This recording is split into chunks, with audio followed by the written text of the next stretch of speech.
Koordinator PPKM Jawa Bali Luhut Binsar Panjaitan menyebut adanya tren kenaikan angka positif COVID-19 di 43 dari 128 kabupaten kota termasuk Jakarta. Kenaikan setinggi 33,6% terjadi dalam 7 hari terakhir. Hal ini disampaikan Luhut dalam konferensi pers hasil rapat terbatas evaluasi PPKM secara virtual Senin sore.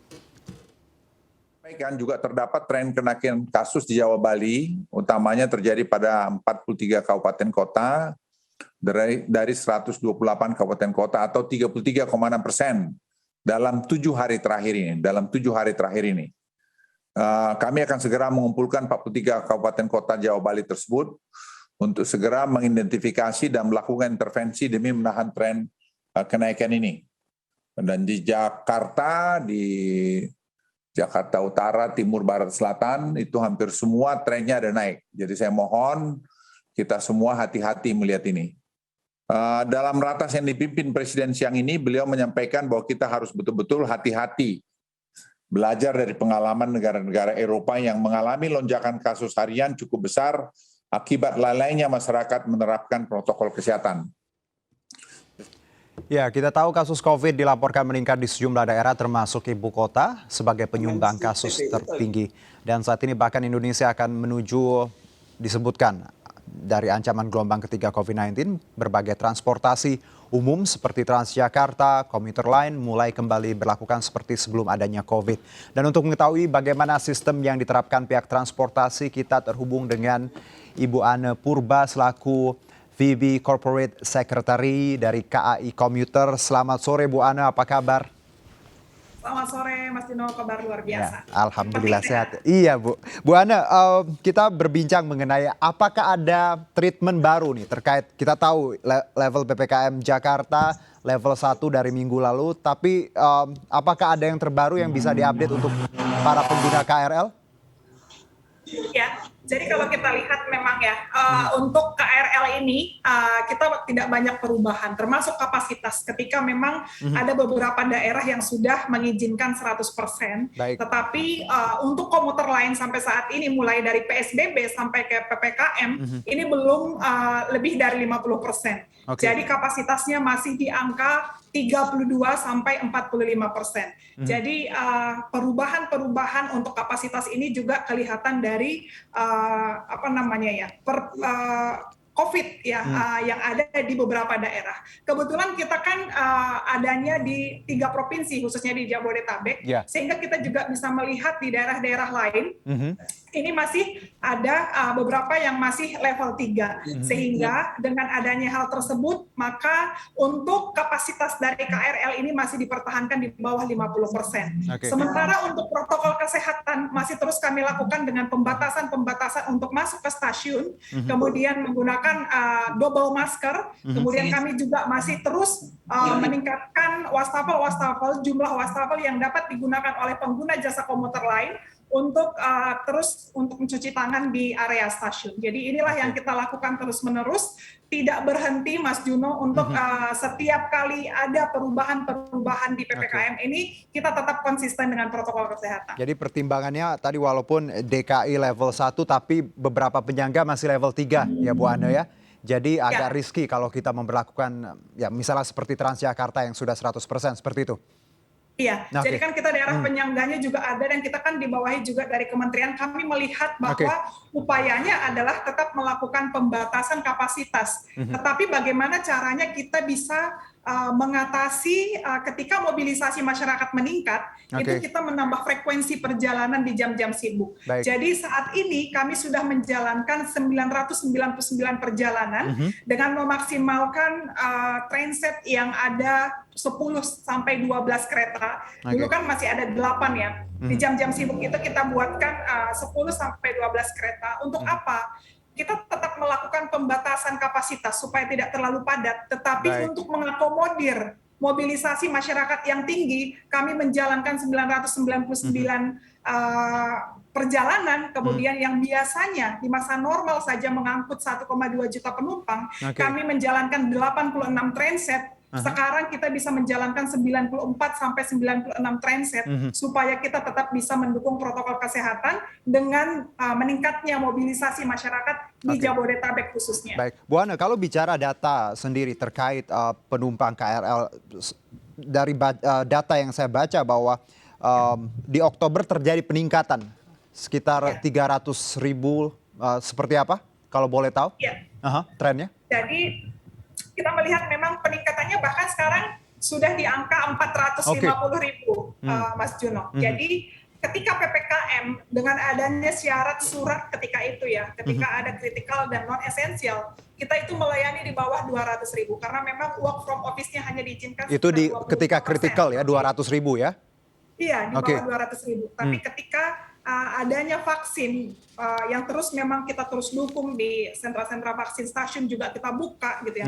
Dan adanya beberapa pembukaan seperti mall, restoran dan yang lain. Ini beranjak mulai dari 300, 350 dan saat ini karena Jakarta juga sudah level 1, restoran juga sudah beroperasi sampai jam 10. 2 minggu terakhir ini kami sudah melayani penumpang di atas 400.000 dan kemarin itu tercapai 450. Nah, hal yang kita lakukan dengan tetap diberlakukannya kapasitas di bawah 50% di KRL ini adalah dengan menambah SF seperti 10 dan 12 di jam-jam sibuk. Kemudian kita tetap konsisten menjalankan 999 kereta tadi. Dan kemudian kita juga terus bekerja sama ya dengan pemerintah setempat untuk terus melakukan program vaksinasi di stasiun-stasiun. Jadi treatmentnya walaupun tadi angkanya trennya terus naik, tapi ada treatment pencegahan tadi khususnya di jam sibuk. Jadi rute-rute juga para angker ya Bu, anak kereta bisa terlayani. Nah kalau bicara mengenai syarat Bu Ana, kita tahu bahwa untuk naik KRL ada beberapa syarat yang kita harus patuhi. Untuk anak-anak saya dengar sudah bisa untuk 12 tahun, tapi di bawah 5 tidak boleh atau seperti apa? Iya, jadi kalau untuk syaratnya pasti vaksin ya. Harus sudah vaksin yang dapat diakses melalui Peduli Lindungi ataupun aplikasi banyak sekarang yang sudah terintegrasi dengan Peduli Lindungi. Atau dengan sertifikat vaksin manual karena masih banyak pengguna kami yang belum support untuk handphonenya untuk mendownload aplikasi Peduli Lindungi. Nah, khusus anak-anak ini kan ada beberapa sudah membuka sekolah ya. Kemudian yang di bawah 12 tahun asalkan dia didampingi oleh orang tua ataupun yang sudah divaksin ini diperbolehkan naik. Tetapi untuk balita kami mohon maaf saat ini masih belum bisa naik KRL karena mereka belum divaksin dan mereka juga rentan terhadap virus ini.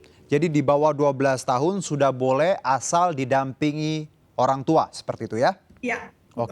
Karena kita tidak tadi menutup mata bahwa banyak mereka yang juga menggunakan untuk transportasi sekolah ya Bu Ana ya.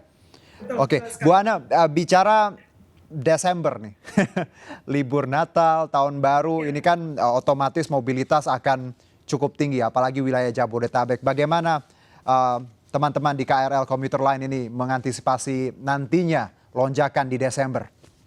Iya. Jadi ini berbeda dengan kereta jarak jauh, ada mudik ya.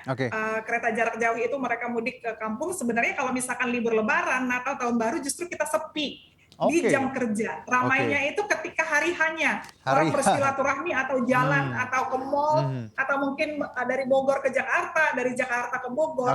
Dan ini memang kita melihat bahwa mereka ini penumpang musiman.